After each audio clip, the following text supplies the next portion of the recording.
Mohammed Waleed Anjam, and I hope all of you will be fine. Student, today we are going to discuss our next chapter, chapter number 17, which is about physics of solids. Student physics of the solid में जो सबसे पहला topic आज हम discuss करेंगे वो है mechanical properties of the solids. Mechanical properties of the solid को डिस्कस करते हुए जो सबसे पहली टर्म आज हम जेरे बहस लाएंगे that is deformation.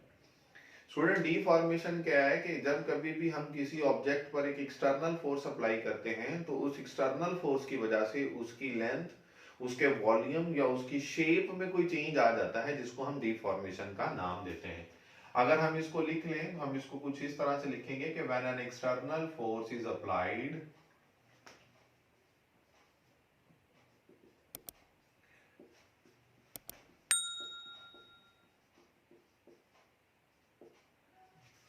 on a body such that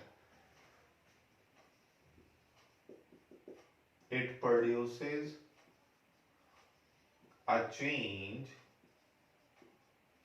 in length, volume or shape of body is called deformation. Student, इस बात को समझने के लिए हम एक एग्जांपल लेते हैं। हम एक ये बात कहते हैं कि हमारे पास एक रबर बॉल है और इस रबर बॉल को अगर हम देखें तो ये उसका ओरिजिनल साइज था।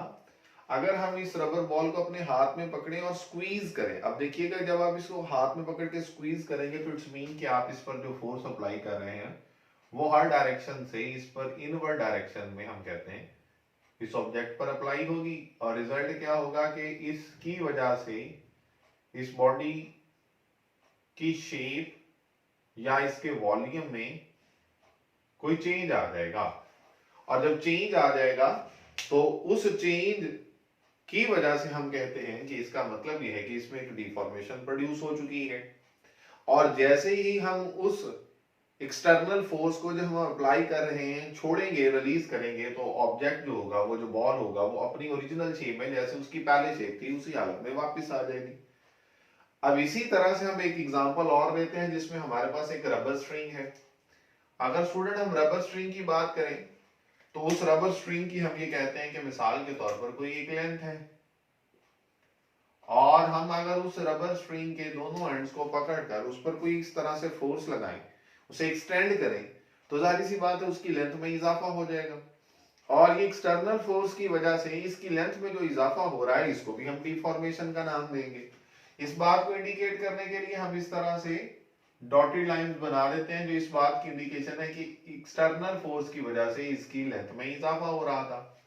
और जैसे ही आप वो फोर्स जो आप अप्लाई कर रहे हैं उस पर उसको रिलीज करेंगे, छोड़ेंगे, तो वो ऑब्जेक्ट अपनी ओरिजिनल हालत में अगर वापस आ जाता है तो हम ये कहते हैं कि वो उसकी वो एबिलिटी है जो उसको वापस लेकर आ रही है, उसको भी हम डिस्कस करेंगे बाद में।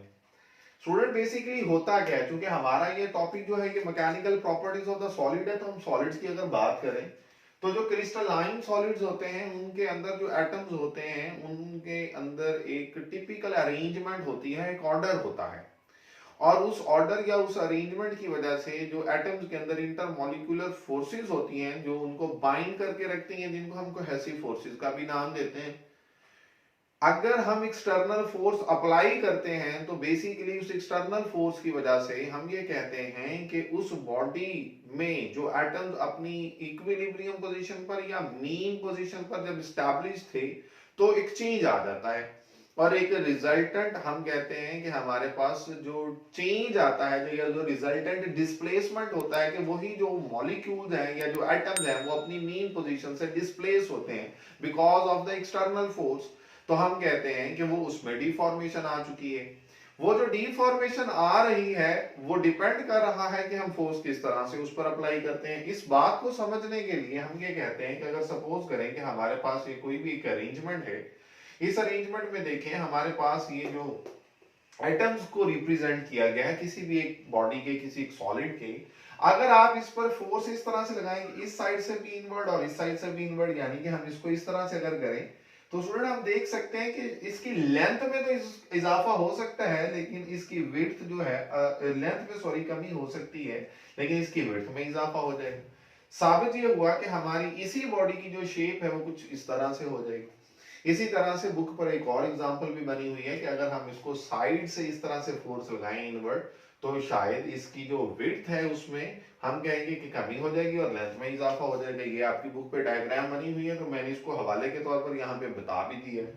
तो हम यहाँ पर ये कहते हैं कि क्रिस्टलाइन सॉलिड्स में जो एटम्स होते हैं वो अरेंज होते हैं एक सर्टेन ऑर्डर के अंदर,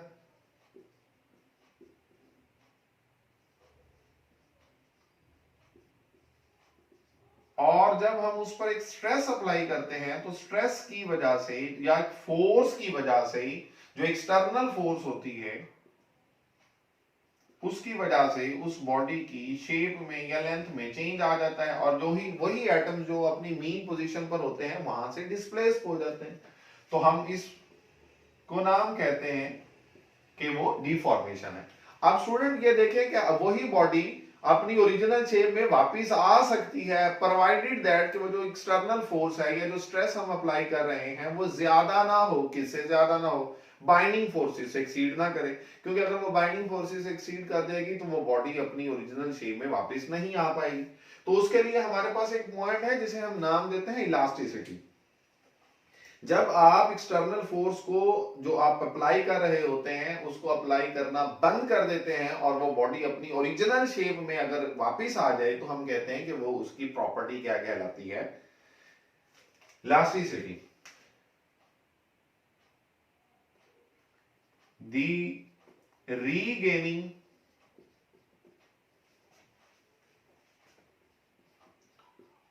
of original shape of a body on removal of external force की रिमूवल पर अगर कोई बॉडी अपनी ओरिजिनल हालत में वापस आ जाती है तो हम कहते हैं कि वो उसकी क्या है, इलास्टिसिटी। और यहां पर ये जो मैंने लाइन बताई है ये आपकी बुक पर लिखी हुई है, आप इसे अंडरलाइन कीजिएगा कि ऑब्जेक्टिव के लिए बड़ा इंपॉर्टेंट पॉइंट है कि जो एक्सटर्नल फोर्स है वो बाइंडिंग फोर्स से अगर एक्सीड ना करे तो वो बॉडी अपनी ओरिजिनल हालत में वापस आ सकती है। स्टूडेंट यहां पर हम दो नई टर्म्स पढ़ेंगे या डिस्कस करेंगे जो कि है stress and strain. Stress and strain जो है ये रिजल्ट्स हैं हमारे पास मैकेनिकल टेस्ट के जो हम किसी एक बॉडी पर कर रहे होते हैं, और इनको हम अलग-अलग से डिस्कस करेंगे। कहते हैं ये जो स्ट्रेस होती है इसको हम डिस्क्राइब कर रहे होते हैं in the terms of external force, यानी कि स्ट्रेस को डिफाइन करने के लिए हम एक्सटर्नल फोर्स की मदद से इसकी डिस्क्रिप्शन करते हैं, और स्ट्रेन को डिस्क्राइब करने के लिए हम कहते हैं कि जो हमारे पास डीफॉर्मेशन होती है, वो डीफॉर्मेशन जो हम ऊपर पढ़ चुके हैं किसी भी सूरत में हो सकती है, उसकी लेंथ में या वॉल्यूम में या शेप में चेंज होने की वजह से, तो उसको हम स्ट्रेन का नाम देते हैं। अब अगर हम स्ट्रेस को स्टूडेंट डिफाइन करें तो हम कहते हैं force applied per unit area is called stress. और इस स्ट्रेस को हम रिप्रेजेंट करते हैं स्टूडेंट सिग्मा से, और ये किसके इक्वल होती है, फोर्स पर यूनिट एरिया। अगर हम इस फोर्स पर यूनिट एरिया वाले कॉन्सेप्ट को देखें तो बड़ी आसानी के साथ हम इसका यूनिट भी डिफाइन कर सकते हैं। स्टूडेंट इसके लिहाज से अगर हम देखें तो हमारे पास जो यूनिट आएगा फोर्स का, हमें पता है क्या होता है, न्यूटन होता है, और एरिया को किस में मेजर कर रहे होते हैं, मीटर स्क्वायर में। तो हमारे पास इसका जो रिजल्ट आ जाएगा वो न्यूटन पर मीटर स्क्वायर आ जाएगा, which can also be written as pascal. और पास्कल को जब हम लिखते हैं तो हम ये कहते हैं कि ये बेसिकली न्यूटन पर मीटर स्क्वायर ही की तरह का एक यूनिट है प्रेशर का या फोर्स पर यूनिट एरिया, जिसे हम स्ट्रेस का नाम दे रहे हैं। और अगर स्टूडेंट हम यहां से इसकी डायमेंशन की बात करें तो चूंकि हमें ये बात पता है कि जो न्यूटन है वो किसके इक्वल होता है, किलोग्राम मीटर पर सेकंड स्क्वायर, और ये मीटर -2 न्यूटन पर मीटर स्क्वायर के लिहाज से, तो हम इसे लिख सकते हैं किलोग्राम मीटर। यहाँ पे +1 है, ये -2 है, तो -1 बच जाएगा और s -2। और अगर हम यहाँ से इसकी डायमेंशन लिखें तो किलोग्राम मास का यूनिट है, मीटर लेंथ का यूनिट है, सेकंड टाइम का यूनिट है, तो ml -1 t -2 हमारे पास ये क्या आ जाएगा, रिजल्ट आ जाएगा, जो कि डायमेंशन है किसकी, हमारे पास स्ट्रेस की। और स्टूडेंट इस स्ट्रेस की 3 डिफरेंट टाइप्स को यहाँ पर हम स्टडी करेंगे। टेंसाइल स्ट्रेस, अगर किसी बॉडी को हम कहते हैं कि जो उस पर स्ट्रेस अप्लाई कर रहे हैं या एक्सटर्नल फोर्स अप्लाई कर रहे हैं, उसकी वजह से हम कहते हैं कि अगर उसकी लेंथ में चेंज आ जाता है तो वो क्या कहलाती है, टेंसाइल स्ट्रेस कहलाती है। और इस टेंसाइल स्ट्रेस के बाद हमारे पास जो नेक्स्ट है वो है वॉल्यूमेट्रिक स्ट्रेस, जिसको हम नाम देते हैं कि अगर किसी बॉडी के वॉल्यूम में चेंज आ जाए तो वो वॉल्यूमेट्रिक स्ट्रेस कहलाती है, या कंप्रेशनल स्ट्रेस भी कहलाती है। शियर स्ट्रेस कि अगर किसी बॉडी की शेप में चेंज आ जाए, तो हम इसको लिख लेते हैं, when a stress changes length of a body, तो हम उसे नाम देते हैं टेंसाइल स्ट्रेस। और when a stress changes volume of the body, तो हम उसे क्या नाम देते हैं कि वो वॉल्यूमेट्रिक स्ट्रेस है या कंप्रेशनल स्ट्रेस है। और इसी तरह से शियर स्ट्रेस से मुराद क्या है कि जब एक स्ट्रेस क्या करती है, चेंज करती है शेप ऑफ अ बॉडी, तो हम उसे नाम दे देते हैं कि वो हमारे पास कंप्रेशनल स्ट्रेस है। और इसी की बुनियाद पर स्टूडेंट हम नेक्स्ट देखेंगे कि हमारा जो रिजल्ट है, ये स्ट्रेस को हमने डिफाइन कर लिया। इसी के साथ स्टूडेंट हमारा जो नेक्स्ट कंसर्न है वो स्ट्रेन है। और स्ट्रेन को अगर हम ये कहें तो हम कहते हैं कि वो डिफॉर्मेशन, जैसे मैंने यहां पर लिखा भी था, स्ट्रेन को हम डिस्क्राइब करते हैं in terms of the deformation. तो स्ट्रेन हम कहते हैं कि जब किसी भी बॉडी पर एक्सटर्नल फोर्स की वजह से उसकी लेंथ या वॉल्यूम में जो चेंज आ जाता है, उसको हम कहते हैं स्ट्रेन। तो हम इसको डिफाइन कुछ इस तरह से कर सकते हैं, measure of deformation, measure of deformation in solids is called strain, और हम इसको स्ट्रेन का नाम देते हैं। और इस स्ट्रेन के रिजल्ट में चूंकि स्ट्रेस जो हमने अप्लाई की थी, जो एक्सटर्नल फोर्स थी, वो अगर हमने अभी पढ़ा है कि बॉडी की लेंथ में चेंज लाए तो वो टेंसाइल स्ट्रेस है, वॉल्यूम में चेंज लाए तो वॉल्यूमेट्रिक स्ट्रेस है, शेप में चेंज लाए तो शियर स्ट्रेस है। तो उसी की बुनियाद पर स्टूडेंट हमने यहाँ पर ये लिखा हुआ है tensile stress, tensile strain, volumetric strain, shear strain. अब यहाँ पर अगर हम देखें तो हम ये कहते हैं कि जो टेंसाइल स्ट्रेन होगी वो क्या होगी, हम ये कहेंगे कि fractional change in the length.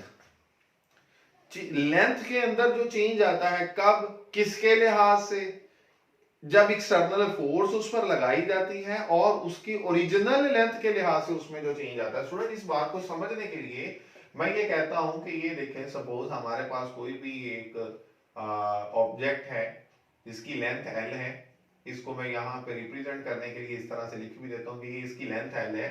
हम अगर इस पर एक्सटर्नल फोर्स इस तरह से लगाएं कि इस स्ट्रिंग को या इस रबर को अगर हम खींचें तो इसकी लेंथ में ये जो इजाफा हुआ, ये देखें इस साइड पर भी और इस साइड पर भी, हम कहते हैं कि जो total change in the length आया है, ठीक है जी, मतलब सपोज अगर इसकी पहले लेंथ थी 1 मीटर तो अब हो चुकी है 1.5 मीटर। तो स्टूडेंट चेंज कितने का आया, 0.5 मीटर का। किसके लिहाज से, ओरिजिनल लेंथ के लिहाज से, जो कि इतनी थी 1 मीटर। तो हम कहते हैं वो कहलाएगी टेंसाइल स्ट्रेन। और टेंसाइल स्ट्रेन को हम नाम देते हैं स्टूडेंट कि delta L over L. Delta L से मुराद है fractional change in length with respect to original length, या change in length with respect to change in length with respect to original length. तो हम इसको ऐसे भी एक्सप्लेन कर सकते हैं कि वो स्ट्रेन जो टेंसाइल स्ट्रेस की वजह से प्रोड्यूस होती है, हम उसे टेंसाइल स्ट्रेन का नाम देंगे। और वो स्ट्रेन जो हमारे पास वॉल्यूमेट्रिक स्ट्रेस की वजह से अप्लाई हो रही होती है, उसको हम क्या नाम देते हैं, उसको हम फिर नाम देंगे कि वो वॉल्यूमेट्रिक स्ट्रेन है या कंप्रेशनल स्ट्रेन है। तो हम इसको एप्सिलॉन से रिप्रेजेंट करते हैं। और स्टूडेंट अगर हम देखें इसका यूनिट, तो चूंकि ये लेंथ में जो चेंज आया किसके लिहाज से? ओरिजिनल लेंथ के लिहाज से। कब? On applying the external force. तो हम कहते हैं कि ये लेंथ है, इसका यूनिट भी मीटर होगा, जो ओरिजिनल लेंथ है इसका यूनिट भी अगर मीटर है तो ये तो कैंसल आउट हो जाएंगे। तो हम इन शॉर्ट यहां पर ये पॉइंट कह सकते हैं कि जो स्ट्रेन है ये बेसिकली एक डायमेंशनलेस क्वांटिटी है,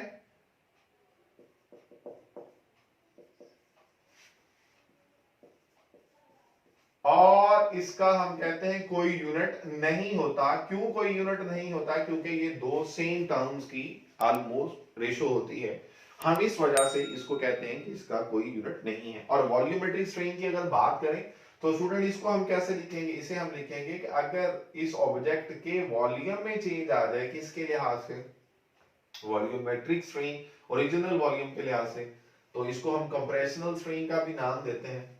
हम ये कहते हैं कि हमारे पास सपोज करें कोई एक क्यूब है, और इस क्यूब पर अगर हम एक्सटर्नल कोई फोर्स अप्लाई करें और इस तरह से करें कि इसके वॉल्यूम में कोई चेंज आ जाए, तो हम कहते हैं कि वो जो चेंज इन द वॉल्यूम आया with respect to its original volume, हम उसको क्या कहेंगे? हम उसको नाम देंगे वॉल्यूमेट्रिक स्ट्रेन का। इसको भी हम ऐसे ही लिख सकते हैं, change in volume over original volume. और स्टूडेंट अगर इस केस में भी हम देखें तो हमारे पास इसका भी कोई यूनिट नहीं होगा, क्योंकि वॉल्यूम और इधर भी वॉल्यूम दोनों सेम टर्म्स हैं, ये एक दूसरे को कैंसल आउट कर देंगे। रिजल्ट क्या होगा? कोई यूनिट नहीं होगा। और इसको हम क्या नाम देते हैं? कंप्रेशनल स्ट्रेन का भी नाम दे देते हैं, कंप्रेशनल स्ट्रेन का भी नाम दे देते हैं। और इसको हम ये भी कह सकते हैं कि वो स्ट्रेन जो प्रोड्यूस होता है किसकी वजह से? वॉल्यूमेट्रिक स्ट्रेस की वजह से, तो उस स्ट्रेन को क्या नाम देते हैं? वॉल्यूमेट्रिक स्ट्रेन का नाम देते हैं। शियर स्ट्रेन स्टूडेंट हमारा जो लास्ट कॉन्सेप्ट है वो क्या है? वो इस तरह से कि अगर किसी बॉडी की शेप में चेंज आ जाए,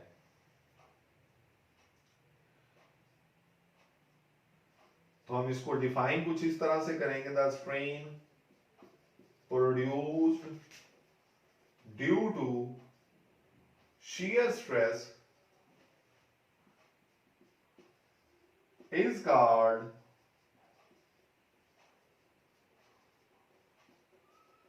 shear strain। और इसके लिए जो हम डायग्राम है अगर वो देखें तो उससे हमें अंदाजा हो जाएगा कि कोई भी बॉडी अगर अपनी ओरिजिनल शेप में कोई चेंज ले आए तो हम कहते हैं किसकी वजह से वो शेप में चेंज आई? एक्सटर्नल फोर्स की वजह से। और external force per unit area जो लग रही होती है हम उसे स्ट्रेस का नाम देते हैं। तो वो फिर शियर स्ट्रेस की वजह से आने वाली जो स्ट्रेन है उसको हम शियर स्ट्रेन का नाम देते हैं। जी स्टूडेंट अगर हम देखें तो ये वही डायग्राम है जो हमने यहाँ पर पहले ड्रॉ की थी, लेकिन यहाँ पर हम जब बात करते हैं कि हमारे पास जो वॉल्यूमेट्रिक स्ट्रेन है कि अगर हम किसी ऑब्जेक्ट पर कोई फोर्स ऐसे लगाएं कि उसके वॉल्यूम में चेंज आ रहा है, इसी के क्रॉसपॉन्डिंग अगर हम स्टूडेंट यहाँ पर देखें, ये वही हमारे पास एक वॉल्यूम है।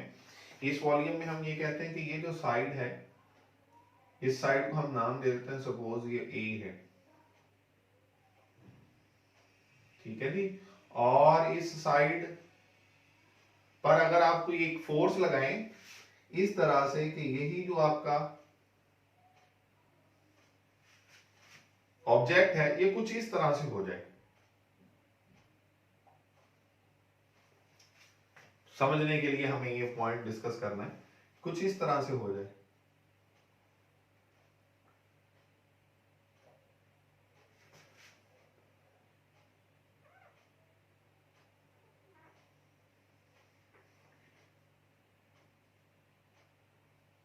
ये देखिए, यानी कि इस तरह से।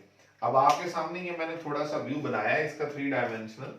तो इस कंडीशन में हम कहते हैं कि ये ऑब्जेक्ट अपनी ओरिजिनल जो पोजीशन थी उससे थोड़ा सा चेंज हो चुका है। जो चेंज आया है इसको हम कहते हैं डेल्टा है, और हम कहते हैं कि ये जो एंगल है जिसे हम कहते हैं थीटा, तो इस थीटा को हम कहते हैं कि ये वो चेंज है जो उस बॉडी की शेप में आया है।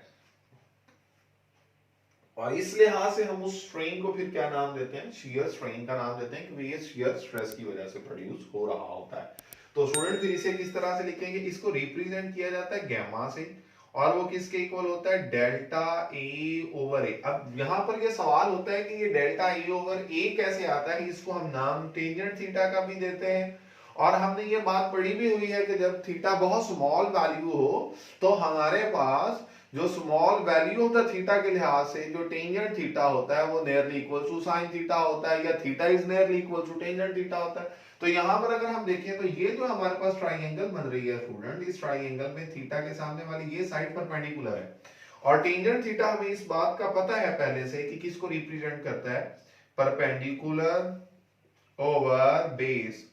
तो हम यहां से अगर देखें तो ये परपेंडिकुलर जो है ये डेल्टा ए है, और ये इसकी जो बेस होगी वो क्या होगी, ए होगी। तो tangent theta is nearly equal to theta when theta is a small angle, और इसको हम गामा से ही रिप्रेजेंट करते हैं। तो इस तरह से करके हम ये शियर स्ट्रेन की भी डिस्कशन कर लेते हैं। अब स्टूडेंट ये बात जो हमें ध्यान में रखनी है वो ये है कि जब टेंसाइल स्ट्रेन की बात हो रही होती है तो हम कहते हैं ये वन डायमेंशनल है, क्योंकि इससे हम ये कंसीडर करते हैं कि हमारी बॉडी की सिर्फ लेंथ में ही इजाफा हो रहा है। और अगर हम वॉल्यूम की बात करें तो स्टूडेंट हम फिर इसे क्या नाम देते हैं, ये थ्री डायमेंशनल डिफॉर्मेशन कह सकते हैं हम, जिसकी वजह से उसकी हर साइड पर लगने वाली फोर्स की वजह से हम कहते हैं कि उसके वॉल्यूम में कोई चेंज आएगा। इसके बाद स्टूडेंट हमारे पास जो नेक्स्ट कॉन्सेप्ट है that is called elastic constant. देखिए स्टूडेंट इलास्टिक कांस्टेंट को किस तरह से एक्सप्लेन करते हैं, हम कहते हैं द रेशियो ऑफ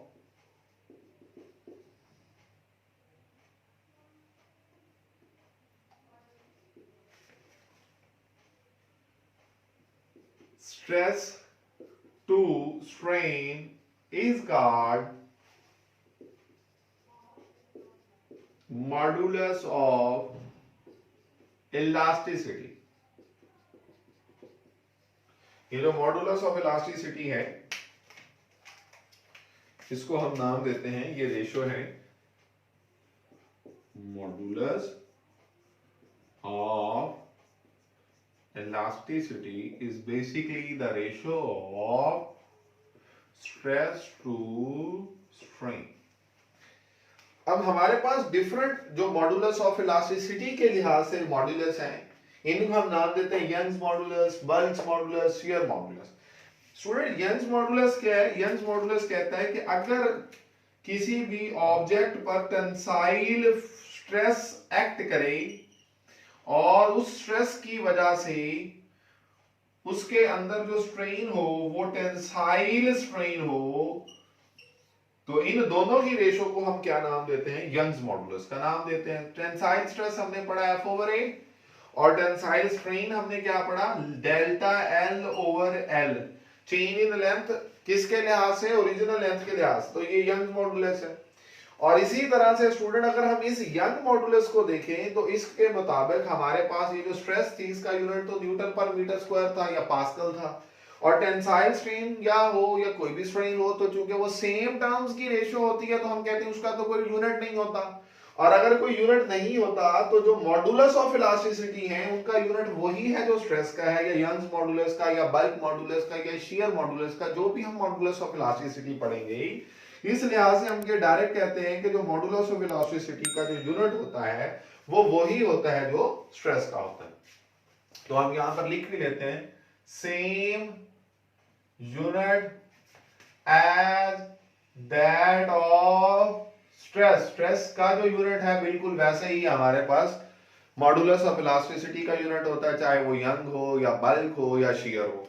और बल्क मॉडुलस इसके क्रॉसपोंडिंग अगर हम देखें तो उसको रिप्रेजेंट किससे किया जाता है, के से रिप्रेजेंट किया जाता है। और वो रेशो किसकी है, हमारे पास volumetric stress over volumetric stress over volumetric strain,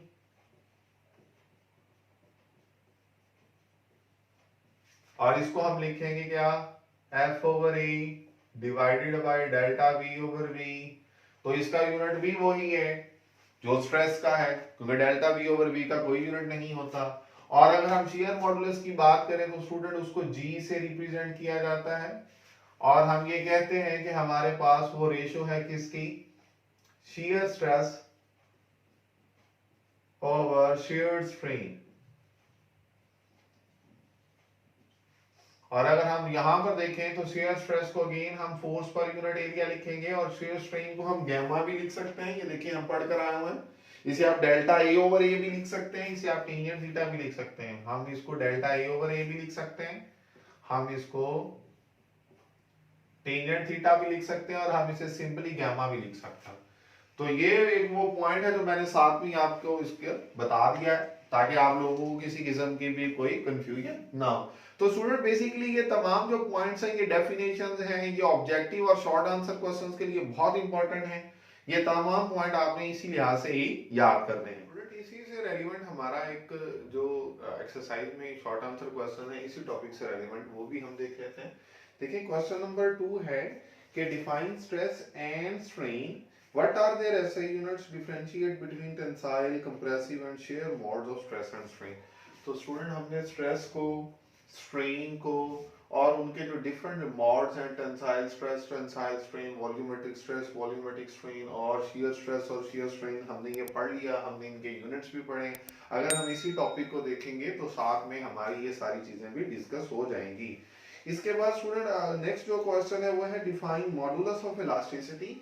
तो मॉडुलस ऑफ इलास्टिसिटी को भी हम डिफाइन कर चुके हैं, जिसको हम कहते हैं कि वो रेशियो है स्ट्रेस ओवर स्ट्रेन की। उसके बाद कहता है show that the units of the modulus of elasticity and stress are the same, also discuss its three kinds. तो हमने उसकी काइंड्स जो डिस्कस करनी है वो यंग्स मॉडुलस है, बल्स मॉडुलस है, शियर मॉडुलस है। तो स्टूडेंट ये चूंकि टॉपिक के साथ ही पॉइंट है तो ये बड़ी आसानी के साथ आप डिस्कस हम इनको कर चुके हैं, क्योंकि तो बड़ी आसानी के साथ आपको ये समझ आ चुके होंगे। अल्लाह हाफिज।